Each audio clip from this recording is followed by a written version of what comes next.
Yes, hello students. Previous lecture में हमने nodes के बारे में डिस्कशन किया था। Last topic nodes. नोड क्या होता है, the area, point, line, plane, where the electron finding probability became zero, यानी साई स्क्वायर ज़ीरो हो जाएगा। ठीक है, साई भी ज़ीरो लिख सकते हैं, and psi equal to zero. Obviously जब साई इक्वल टू ज़ीरो होगा तभी साई स्क्वायर की वैल्यू ज़ीरो आएगी। ठीक है, और वेव फंक्शन दो टाइप का होता है, आपको पता है, रेडियल वेव फंक्शन और एंगुलर वेव फंक्शन। तो नोड भी दो टाइप के होंगे, radial node and angular node. ठीक है, वही हमने लिखा था कि इसे क्या कहते हैं। ठीक है, इसे स्फेरिकल नोड भी लिखते हैं, इसे सर्कुलर नोड भी लिख दिया जाता है। ठीक है, और ये नॉन स्फेरिकल है, नॉन सर्कुलर लिखा जाता है। ठीक है, और ये इसकी वैल्यू अगर हम काउंट करें कितनी होगी फॉर्मूले में, तो ये फॉर्मूला ठीक है, ये कभी प्रॉब्लम नहीं करता है, फॉर्मूले में आंसर सही आता है। लेकिन हाँ, इसमें नंबर ऑफ पॉसिबल एंगल ये लिखा है, बट नॉट ऑलवेज। ठीक है, इसका मैं एग्जांपल आपको लिखवा देता हूँ। जैसे अगर मैं बात करता हूँ किसके लिए, किसी भी एस सब शेल के लिए, एस। ठीक है, एस के लिए इसके हमें क्या सोल्व करने, एंगुलर नोड सोल्व करने, n s for n s angular node, angular nodes equal to zero. क्यों? क्योंकि एल की वैल्यू क्या होगी, एस के लिए एल की वैल्यू क्या होती है, ज़ीरो होती है, फॉर एन एल। ठीक है, एन एल मतलब कोई भी एक जैसे टू है, sorry, two n p, two p है, थ्री पी है, फोर पी, फाइव पी, कोई भी, इसके लिए एंगुलर नोड्स की वैल्यू क्या लेंगे, इसके लिए एंगुलर नोड होगा वन। क्यों? क्योंकि पी के लिए एल की वैल्यू क्या होती है, वन होती है। वो भी मैं डायग्राम से भी आपको समझा दूंगा एंगुलर नोड। ठीक है, कैसे एक वन कैसे होता है। इसके बाद मैं अगर बात करूँ डी की, तो डी में अगर मैं बात करूँ d x y, d y z, d x z and d x square dash y square, इन सब के लिए एंगुलर नोड कितना होगा। ठीक है, तो angular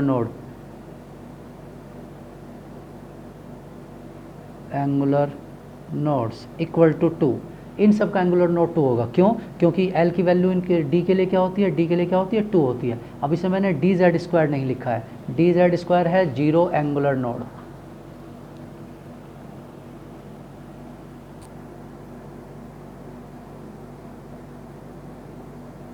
whereas dz square has zero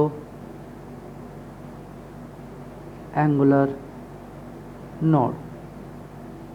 ठीक है,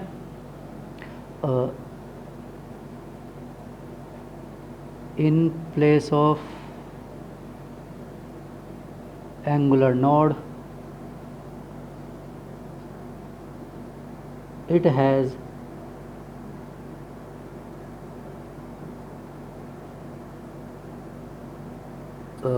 कौन, इसे कौन लिखा जाता है। ठीक है, नोडल कौन कहा जाता है, नोडल कौन। ठीक है, इट हैज़ नोडल कौन, नोडल कौन लिख देते हैं कहीं कहीं बुक से, वैसे तो कंसिडर ही नहीं करते हैं। तो डी जेड स्क्वायर को छोड़ दो, बाकी सब का आंसर। ठीक है, तो इस तरह से ये एल ऑलवेज करेक्ट नहीं है, मैं समझा दूंगा इसका जब डायग्राम बना दूंगा। ठीक है, तो पहले हम रेडियल नोड्स की बात करते हैं। ठीक, चलिए रेडियल नोड्स को डिस्कस करते हैं।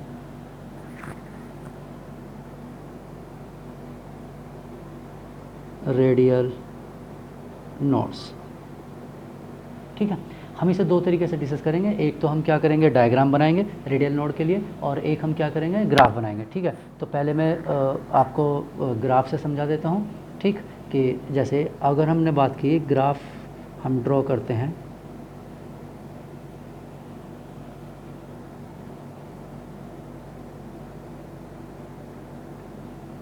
ये हम ग्राफ ड्रॉ कर रहे हैं किसके लिए, आर, वाई के अलोंग आर, या साई लिख सकते हैं, साई आर।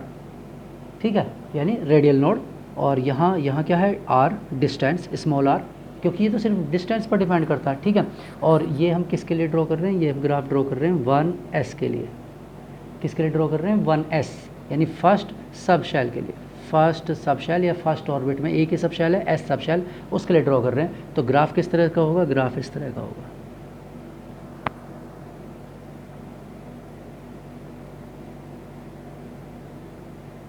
ये लाइन यहाँ कभी टच नहीं करेगी, अगर ये टच करती है तो ये इनफाइनाइट पर जाकर टच करेगी। अगर हम इसे बात करें तो इसे ये पॉइंट अगर कोई टच करने वाला पॉइंट होगा तो वो इनफाइनाइट डिस्टेंस होगा। कौन सी डिस्टेंस होगी? Infinite distance. ठीक है, क्यों? क्योंकि इसमें कोई नोड नहीं होता। 1s यानी कि इसका साई की वैल्यू कभी भी ज़ीरो नहीं होगी। कब जाकर जीरो होगी? इनफाइनाइट पर जाकर जीरो होगी। यह है 1s। ठीक है, अब अगर हम बात करें रेडियल नोड 2s का डिस्कस करें,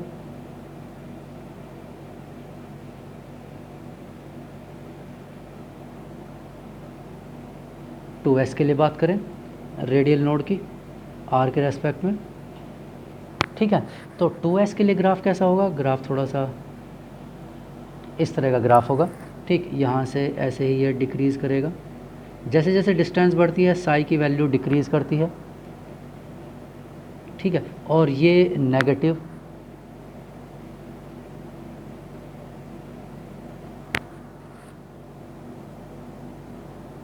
ठीक, तो ये देखिए इस पॉइंट पर यहाँ क्या है? वैल्यू ज़ीरो है, ये ज़ीरो है। ठीक, यानी कि ये पॉइंट है, इसे कहते हैं नोडल पॉइंट। Nodal point. ठीक है, और यहाँ साई की वैल्यू या आर की वैल्यू क्या है? ज़ीरो है। साई या आर यहाँ क्या है? ज़ीरो। ऑब्वियसली यहाँ ऊपर पॉजिटिव कोऑर्डिनेट है, नीचे नेगेटिव कोऑर्डिनेट है। ठीक है, तो ऑब्वियसली यहाँ पर वैल्यू क्या होगी? ज़ीरो। ये इनका मीटिंग पॉइंट है। ठीक है, मतलब इन दोनों का इंटरसेक्शन पॉइंट है। तो intersection point of positive coordinate negative coordinate क्या होता है? ज़ीरो होता है। ठीक है, तो ये और अच्छा एक और यहाँ पर ज़ीरो होगा, एक बार और वैल्यू, लेकिन वो कौन सी होगी? इनफाइनाइट पर। ये यहाँ पर जाकर टच करेगा तो ये पॉइंट कौन सा होगा?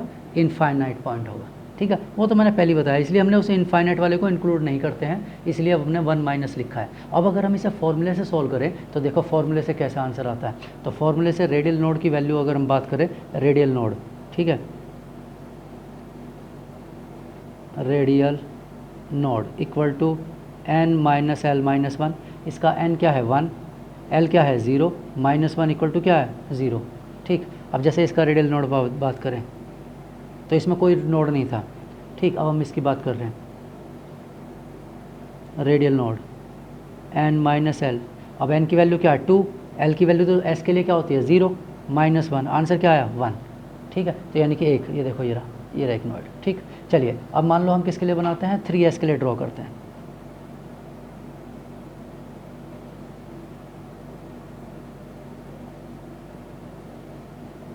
ये 0 रेडियल और ये वही r। ठीक है, और यहाँ हम किसके लिए बात कर रहे हैं? 3s के लिए। 3s, तो पहले हम देखो इसे मैथमेटिकली अगर सोल्व करें तो radial node equal to n minus l minus one equal to 3 -0 -1 यानी 2 आंसर आएगा। और ये -1 किसके लिए? इनफाइनाइट वाले को कंसिडर नहीं कर रहे हैं, इसलिए अगर इनफाइनाइट वाले को कंसिडर करेंगे तो +1 हो जाएगा, यानी अब -1 वाला हट जाएगा। अब इसका ग्राफ अगर हम बात करें तो ऐसे ही बनेगा, पहले वैल्यू डिक्रीज़, यानी कि इलेक्ट्रॉन साई की वैल्यू जितना न्यूक्लियस से दूर जाते हैं डिक्रीज़ होती है, जितना दूर जाते हैं उतना ही डिक्रीज़ होता है, इस तरह से। अब देखिए यहाँ 2 पॉइंट, यहाँ 2 पॉइंट है। ठीक, ये दोनों क्या है? नोड या नोडल पॉइंट। ठीक, और दोनों पर साई की वैल्यू क्या होगी? आर की वैल्यू क्या होगी? 0 होगी। ठीक है, ये आर है। ठीक है, आर यहाँ लिख सकते हो, उसमें कोई दिक्कत नहीं, यहाँ से हटा देते हैं। ठीक, यहाँ लिख देते हैं। क्लियर हुआ? तो ये 0 से इधर आर, जैसे जैसे आर का डिस्टेंस इंक्रीज़ होगा तो ये क्या होगा? 2 पॉइंट मिलेंगे हमें, और आंसर भी 2 आ रहा है। तो इससे फॉर्मूले से कोई दिक्कत नहीं है, फॉर्मूला हमेशा वैलिड रहेगा। आप इसे ग्राफ से भी सॉल्व कर सकते हैं, और ऐसे ही बढ़ता चला जाएगा। 3s के बाद में क्या आएगा? 4s, तो एक बार लाइन ऊपर गई है, फिर इसके बाद नीचे आ जाएगी। 5s फिर नीचे गई है, फिर कहाँ जाएगी? ऊपर आ जाएगी। इस तरह से आप किसी का भी ग्राफ ड्रॉ कर सकते हैं, उसमें कोई प्रॉब्लम नहीं है। ठीक है, चलो अब हम बात करते हैं किसकी? ये तो था आर की वैल्यू का। ठीक, अब अगर हम इसका स्क्वायर करें 1s 2s इसका, यानी कि ये तो साई का ग्राफ था, radial wave function versus R versus radius. ठीक है, तो अब अगर हम बात करें आर स्क्वायर वर्सेस रेडियस, ठीक है, यानी साई स्क्वायर, आर मतलब साई स्क्वायर ही हो गया, यानी इलेक्ट्रॉन फाइंडिंग प्रोबेबिलिटी। तो इलेक्ट्रॉन फाइंडिंग प्रोबेबिलिटी अगर हम स्क्वायर की बात करेंगे, ठीक, तो वो स्क्वायर क्या होता है,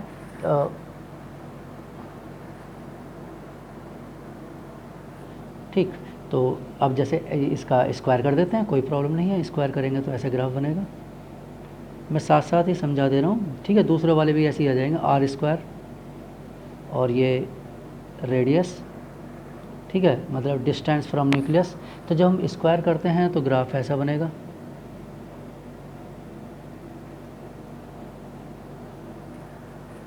लेकिन नोड तो इसमें भी नहीं होगा, कोई नोड नहीं होगा। ये 1s के लिए स्क्वायर कर दिया।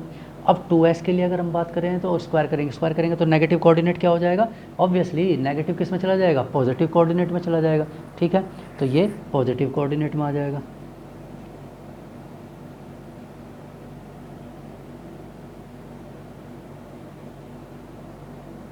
टू एस के लिए आर स्क्वायर, ये ज़ीरो।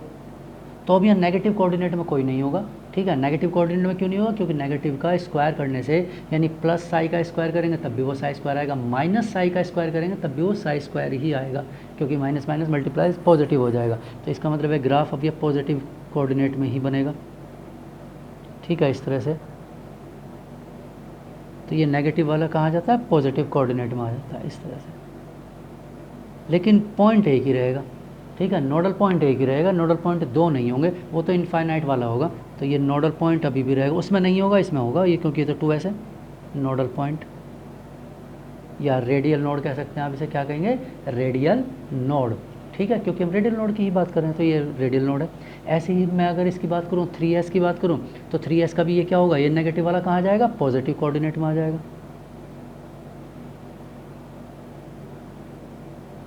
ठीक है। फॉर 3s आर स्क्वायर और आर, ठीक, और ग्राफ इसी तरह से।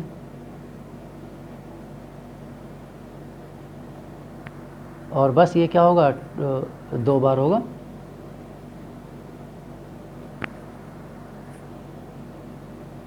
इस तरह से 1 टाइम और इसके बाद फिर 2 टाइम, ठीक, इस तरह से, यानी कि 2 पॉइंट होंगे जैसे पहले थे, दोनों क्या होंगे, नोडल पॉइंट और या रेडियल नोड, ठीक, इस तरह से। तो जितने भी बस करना होता क्या है, नेगेटिव कोऑर्डिनेट क्या हो जाता है, बस पॉजिटिव हो जाता है। और अगर मैं बात करूँ इसमें लैंग्वेज लिखने की बात करूँ, तो आर स्क्वायर की वैल्यू, ठीक है, for s orbitals the maximum electron density is at nucleus, ठीक है। आप देखेंगे ग्राफ मैक्सिमम जितना क्लोज जाते हैं, जीरो के पास पहुंचते हैं, यानी न्यूक्लियस, जीरो मतलब यहाँ पर क्या है, न्यूक्लियस है, ठीक है, उतना ही उससे जब बढ़ते जाता है। All other orbitals have low electron density at the nucleus, ठीक है। तो केवल s ऑर्बिटल्स के लिए, कोई सा भी s, 1s 2s 3s, देखो 1s भी था, ठीक है, 1s में भी इसके पास है इलेक्ट्रॉन फाइंडिंग प्रोबेबिलिटी, न्यूक्लियस के पास ये 0 है, न्यूक्लियस के पास है, यहाँ पे भी 2s के लिए भी, 3s के लिए भी, 4s 5s सभी के लिए इलेक्ट्रॉन फाइंडिंग प्रोबेबिलिटी किसके लिए, मैक्सिमम एट ए न्यूक्लियस, और बाकी सब के लिए low electron density at nucleus. बाकी सब मतलब जैसे 2p 3p 4p 3d, इस तरह से। तो उनके भी ग्राफ देखते हैं हम रेडियल के, ठीक है। चलिए, तो आर पहले वही लिख लेते हैं,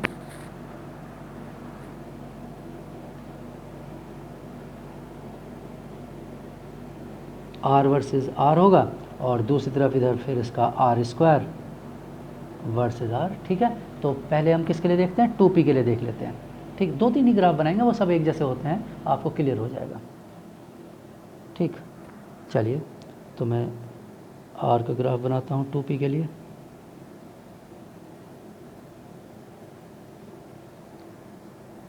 टू पी के लिए है, ठीक है। तो और ये R radial wave function R, अगर मैं फॉर्मूले से बात करूँ तो क्या होगा, रेडियल नोड एन लिख रहा हूँ, आर एन लिख रहा हूँ मैं इसे, ठीक है, n minus l minus 1 to n की वैल्यू 2 है, और p के लिए l की वैल्यू क्या होती है 1, ठीक है, और -1 यानी रिजल्ट 0, यानी 2p में कोई भी रेडियल नोड नहीं बनेगा, 2p में कोई नोड नहीं होगा, और ये ग्राफ ऐसे स्टार्ट होगा।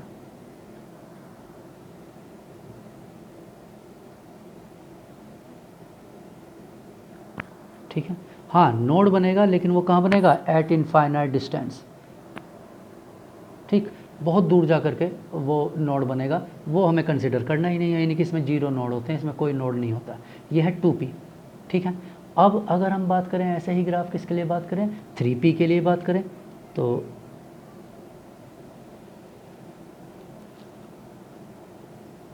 इस तरह से ये r यहाँ 0 होगा, और ये ग्राफ किसके लिए, 3p के लिए है। और मैं से ही अगर इसका रेडियल नोड सॉल्व करूँगा तो n minus l minus 1, n number क्या है 3 है, l की वैल्यू p के लिए तो ऑब्वियसली 1 ही रहती है, वो तो चेंज होगा ही नहीं, -1 = 1, यानी कि यहाँ पर ऐसा ग्राफ बनेगा जिसमें क्या वैल्यू आएगी, एक वैल्यू आ जाएगी, यानी कि एक रेडियल नोड होगा। कैसे, ये ग्राफ ऐसे स्टार्ट होगा, ठीक है। अभी आपको बताया हुआ है कि केवल s के पास ही, यानी s ऑर्बिटल्स में ही यहाँ से स्टार्ट होगा, बाकी सब कहाँ से स्टार्ट होंगे, 0 से स्टार्ट होंगे, लो डेंसिटी होती है। और उसके बाद अब ये नेगेटिव कोऑर्डिनेट में जाएगा, और फिर ये टच नहीं करेगा, टच करेगा तो कहाँ करेगा, इनफाइनाइट पर टच करेगा, वही जो आपको बताया। तो ये एक पॉइंट है, ये है नोडल पॉइंट, नोडल पॉइंट या रेडियल नोड, ये रेडियल नोड है, ठीक है। तो ये 3p में एक मिलेगा, ठीक। ऐसे ही अगर मैं 4p की बात करूँ, सब ग्राफ एक जैसे होते हैं, कोई बहुत ज़्यादा स्पेसिफिक कुछ नहीं होता है, ठीक। चलिए 4p, ये r 0 और 4p के लिए, 4p के लिए, तो 4p का रेडियल नोड क्या होगा, radial node equal to n minus l minus 1 n orbit 1 4, यानी कि यहाँ पर 2, तो 4p के लिए क्या आएगा, 2 आंसर आएगा, ठीक। तो अब ये ऐसे ही बढ़ जाएगा, देखो पहले ये यहाँ से स्टार्ट होगा, और ये जाएगा पहले नेगेटिव कोऑर्डिनेट में, ठीक, और फिर ये नेगेटिव कोऑर्डिनेट से फिर पॉजिटिव कोऑर्डिनेट में, और इस तरह से फिर ऐसा ऐसा ग्राफ, और आगे जाके फिर ये वहीं ऐसे ही टच करेगा, इनफाइनाइट पर टच करेगा, उससे पहले टच नहीं करेगा। ये देखिए ये 2 पॉइंट हो गए नोडल पॉइंट, ठीक है, रेडियल नोड, रेडियल नोड। तो आंसर मैथमेटिकली सॉल्व करो या ग्राफ से सॉल्व करो, सेम आएगा, या 4p के लिए, ठीक। ऐसे ही आगे अगर हम 3D की बात करें, 3D के लिए सॉल्व करें, मतलब 2D तो होता ही नहीं है ना, तो अगर हम 3D के लिए बात करें,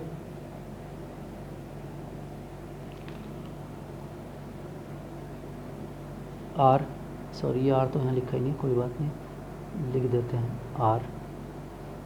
R, ठीक है।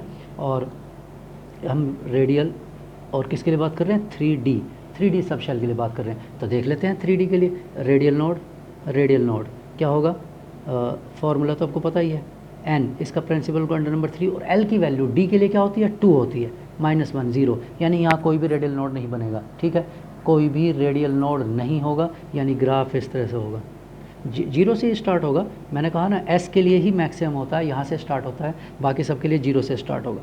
ये 0 है, न्यूक्लियस पर मिनिमम डेंसिटी होती है सभी के लिए, और ये इस तरह से ऐसा टच करेगा, लेकिन वही आपको बताया इनफाइनाइट उससे पहले टच नहीं करेगा, बहुत क्लोज आ सकता है लेकिन टच नहीं करता है, बहुत क्लोज आ जाएगी वैल्यू, ठीक। उसे इनफाइनाइट डिस्टेंस हम कंसिडर करते हैं, या जब हम इसे सॉल्व ही नहीं कर पाते तब छोड़ देते हैं, जब इसका दोनों के बीच का डिफरेंस कैलकुलेट करना, क्योंकि इतनी पतली लाइन बारीक लाइन हो जाएगी कि वो पता भी नहीं चलेगा आपको कहाँ है, ठीक है। तो ये क्या है 3D, ठीक। अब ये सभी के लिए होगा, ये जैसे ये वाला हमने ग्राफ बनाया है, ठीक है, तो ये आगे भी किसी और के लिए बना सकते हो, जैसे 3D वाला ग्राफ है, ठीक, तो ये किसके लिए है, l वैल्यू 2 के लिए है, ठीक, जिसका L2 है। तो ऐसे ही ग्राफ 4F के लिए भी बनेगा, सिमिलर ग्राफ विद 4F के लिए क्यों होगा, क्योंकि उसमें भी ऐसे आंसर आएगा 0। ये सिमिलर ग्राफ 5G के लिए भी होगा, मतलब किसी भी नई सब शेल के लिए ऐसा ही ग्राफ होगा, ठीक है, इस तरह का किसी भी नई सब शेल के लिए ऐसा ही होगा। जैसे 2p के लिए ऐसा है तो 3D के लिए भी ऐसा ही है, देखो 3D के लिए भी सेम है, ये रहा 3D ग्राफ सेम है, ठीक है। और ये मतलब ये जो 2p का ग्राफ लिखा है इट इज़ लाइक ये 3p के 3d के जैसा होगा। ये किसी भी नए सब शेल, एस को छोड़ दो, और किसी भी नई सब शेल के लिए जो सबसे स्टार्टिंग वाली सब शेल होती है उसके लिए ऐसे ग्राफ बनता है। जैसे 3d सबसे पहले स्टार्टिंग की सब शेल है, उसके बाद में 4f सबसे पहली है, फिर 5g है, फिर 6h है, इस तरह से किसी भी नई सब शेल के लिए। और उसके बाद फिर आगे बढ़ना है तो देखो ये 3p, ये 2p से अगले वाला है, तो 3d से अगले वाला 4d ऐसा होगा। 4d का ग्राफ ऐसे ही बनेगा, ऑलमोस्ट एक रेडियल नोड होगा उसमें, ठीक है। और फिर 5d का ऐसा बनेगा इस तरह से, ठीक है। तो ऐसे ऐसे बनते चले जाएंगे ग्राफ। अब अगर हम इनके स्क्वायर की बात करें, ठीक है, तो वैसे ही स्क्वायर पर यहाँ कोई ज़्यादा इफेक्ट, इस पर तो कोई इफेक्ट होता नहीं है, ठीक है। ये तो ऑलमोस्ट जैसा है ठीक वैसा ही रहता है साई स्क्वायर, मतलब स्क्वायर में। चलो बना लेते हैं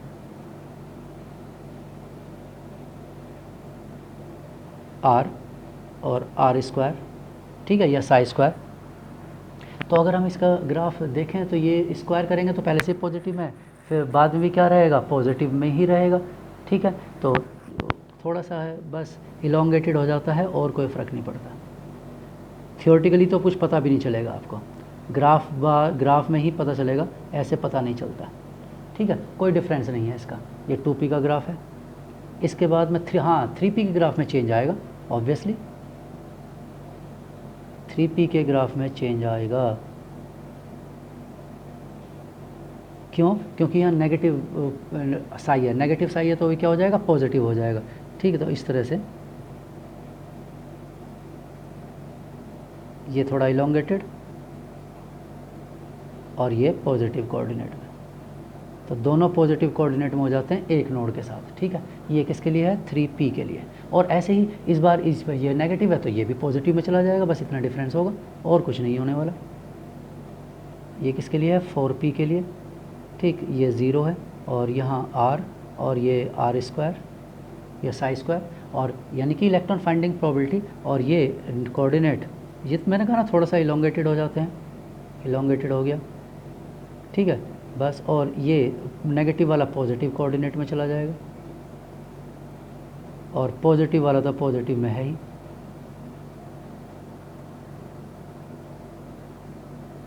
ठीक है। इस तरह से तो हाइट कम होती चली जाती है क्योंकि इलेक्ट्रॉन फाइंडिंग प्रोबेबिलिटी न्यूक्लियस के क्लोज में ज़्यादा होती है। तो अगर ये नेगेटिव से पॉजिटिव में जाता है तो छोटा ग्राफ बनता है इसका, ठीक है। तो ये ऐसा होता है। तो ग्राफ में देखो मैंने पहला ग्राफ 0 न्यूक्लियस के क्लोज वाला बड़ा होता है, उससे नेक्स्ट वाला छोटा, और ये 3 है तो उससे भी छोटा। अब ये इसमें तो एक ही है तो ये तो पॉजिटिव है तो पॉजिटिव में ही रहेगा।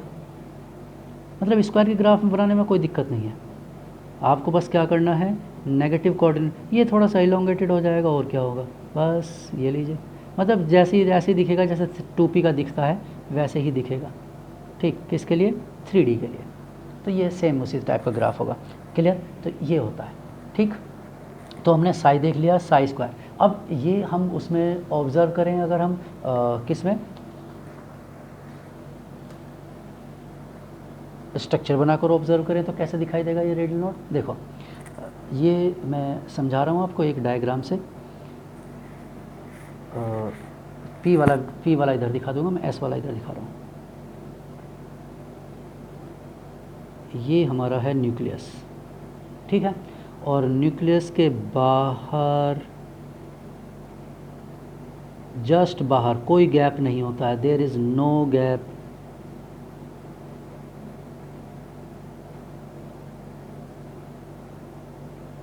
ठीक। इस तरह से, ठीक। अब इसके बाद ये इमेजिनरी में बाउंड्री लाइन बनानी पड़ेगी मुझे इसमें, ठीक है। और अब इसमें एक गैप होगा, इसलिए इसे सर्कुलर नोड भी कहा जाता है, या स्फेरिकल नोड भी कहते हैं, सर्कुलर नोड भी कहा जाता है इसे।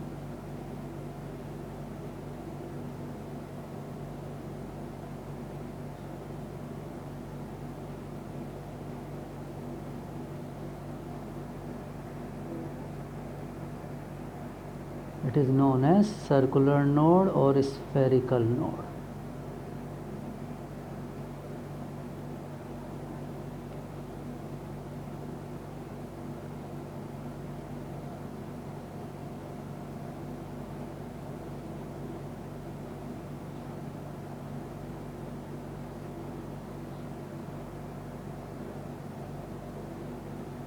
ज़्यादा नहीं बनाऊंगा मैं, 2-3 ही शो करूंगा बस, उसी से क्लियर हो जाएगा।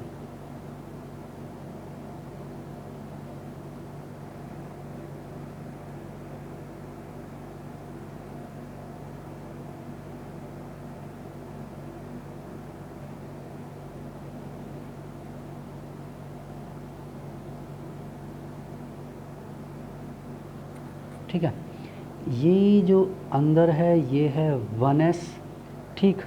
ये जो इसके बाद है ये है 2s और ये है 3s, और ये जो आपको दिख रहा है ये है node, spherical node, radial node, ठीक है। ये जो आपको दिख रहा है ये रेडियल नोड है, रेडियल नोड, ठीक है। यानी कि हर एक ऑर्बिट के और दूसरे ऑर्बिट के स्टार्ट होने, जैसे दो रूम्स के बीच में क्या होती है, एक वॉल होती है, बस ऐसे ही ये पहला रूम है, ये दूसरा रूम है, इसके बीच में वॉल है, ठीक है। And there is no chance to sit in wall, wall में बैठना पॉसिबल नहीं है, विद इन द वॉल, ठीक है। ऐसे ही electron with in this area present नहीं होता है, या तो वो फर्स्ट में होगा या सेकंड में होगा, बीच में नहीं होगा। यानी ये वॉल एक तरह से खाली होती है, स्पेस है, ठीक, जहाँ इलेक्ट्रॉन फाइंडिंग प्रोबेबिलिटी क्या होगी, ज़ीरो होगी, रेडियल नोड। तो ऐसे ही जितना हम बनाते रहिए, न्यूक्लियस से डिस्टेंस चलती चली जाती है, जैसे एक नोड यहाँ है, दूसरा नोड ये है, इसके बाद तीसरा बनेगा, फोर्थ बनेगा, ऐसे नोड्स बनते जाते हैं, ठीक। ये तो था एस के लिए, ठीक। अगर पी के लिए बात करते हैं तो कि पी का कैसा नोड बनेगा, उसमें भी तो नोड थे, तो पी की सिचुएशन ये देखो, 1s के और न्यूक्लियस के बीच में कोई नोड नहीं है, लेकिन 1s और 2s के बीच में एक नोड है, दिख रहा है, और 3s के बीच में और 2s के बीच में एक है, लेकिन न्यूक्लियस से जब स्टार्ट करेंगे तो यहाँ दो नोड मिल जाएंगे, 3s तक जाने में दो नोड होंगे, एक 1s के बाद वाला और एक 2s के बाद वाला, इस तरह से आंसर आता है, ठीक। चलिए अगर हम पी की बात करें तो पी किस तरह से है, पी ऑर्बिटल इस तरह से होते हैं, डंबल शेप,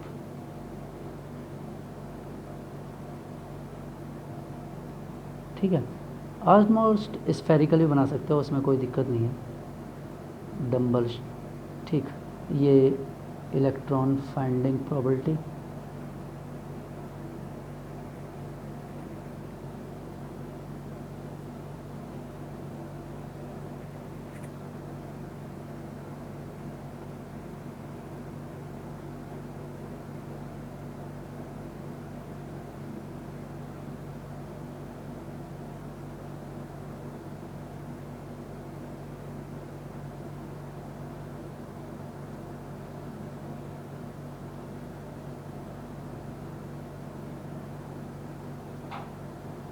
फिर ये इलेक्ट्रॉन फाइंडिंग प्रोबेबिलिटी,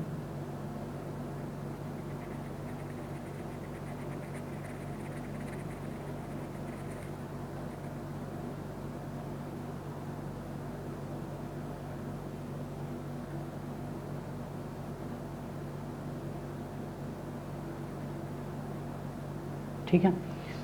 तो ये वाला है 2p और ये है 3p, और इनके बीच में जो स्पेस है, देखिए ये स्पेस है, ये है रेडियल नोड, रेडियल नोड, ठीक है।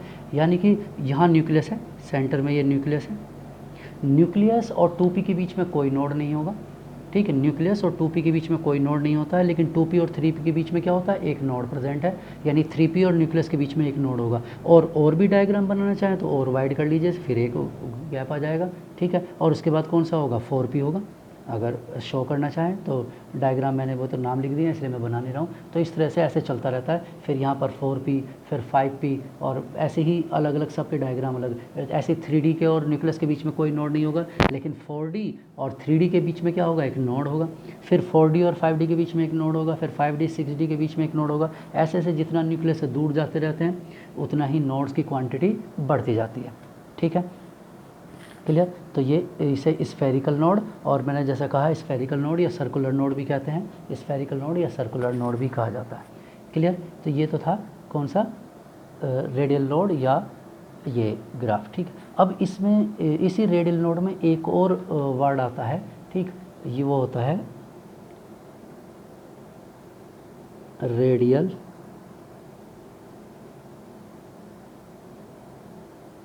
डिस्ट्रीब्यूशन फंक्शन, ठीक है। रेडियल डिस्ट्रीब्यूशन फंक्शन कहा जाता है इसे, ठीक है। इसे p से रिप्रेजेंट करते हैं, और ये p की वैल्यू होती है 4 पाई r स्क्वायर, या ऐसा लिखा होता है 4 पाई आर स्क्वायर साई स्क्वायर, ठीक है, ऐसा लिखा होता है, ठीक है। अब इसका इंट्रोडक्शन, इसकी रिक्वायरमेंट क्या है, ठीक, चलिए वो देख लेते हैं, थोड़ा सा लैंग्वेज लिख लेते हैं।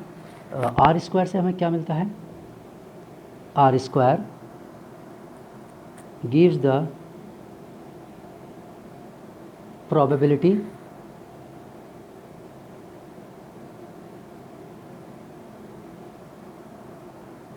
डेंसिटी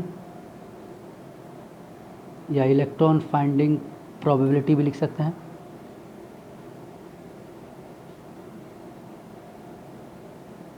डेंसिटी, ठीक है, of finding the electron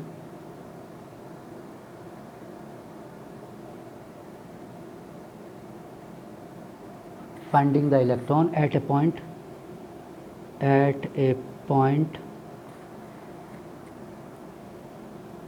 at a distance from the at a distance r from the nucleus, यही तो सोल्व किया हमने, ठीक है। वो न्यूक्लियस से r डिस्टेंस पर क्या प्रेजेंट है, ठीक है, उसके लिए ये है, ठीक, कौन सा, आर स्क्वायर केवल उसी के लिए। अब थोड़ा सा आगे मूव करते हैं। सिंस द एटम या ऑर्बिट, ये क्या होते हैं, स्फेरिकल होते हैं। Since the atom have the spherical shape, have the spherical symmetry या शेप, जैसे भी लिखना चाहो, symmetry, it is more useful to discuss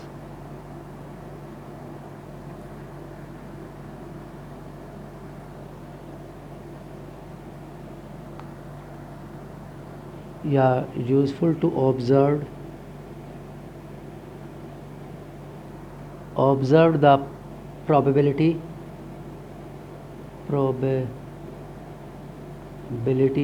of finding the electron in a spherical shell, जो स्फेरिकल है उसी में फाइंड आउट करेंगे, between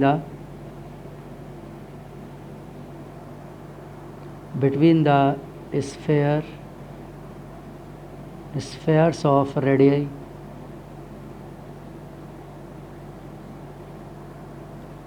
r plus dr and r, यानी r से dr के बीच में, लाइक ऑनियन, ठीक है, इट इज़ लाइक ऑनियन, ये किसके जैसा है, layers much like an onion, ठीक। एटम इज़ कंपोज्ड, ब्रैकेट में याद रखने के लिए आपको लिख देता हूँ, ठीक है। Atom to be composed of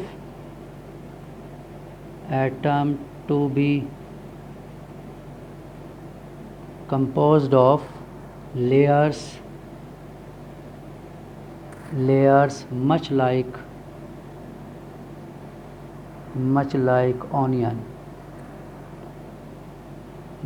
an onion, ठीक है। जैसे आपने देखा होगा ऑनियन में लेयर्स होती हैं और उनके पीछे बहुत थिन एक वाइट सा जेली जैसा एक लेयर होता है, बहुत थिन होता है, ठीक है, ट्रांसपेरेंट जैसा वाइट कलर का लेयर होता है, कभी देखिएगा ऑनियन की दो लेयर्स के बीच में, ठीक है, एक और थिन लेयर होती है और वो उन दोनों को क्या करता है, एक दूसरे से डिस्टिंग्विश करता है। बस ऐसा ही यहाँ पर भी है, ठीक है।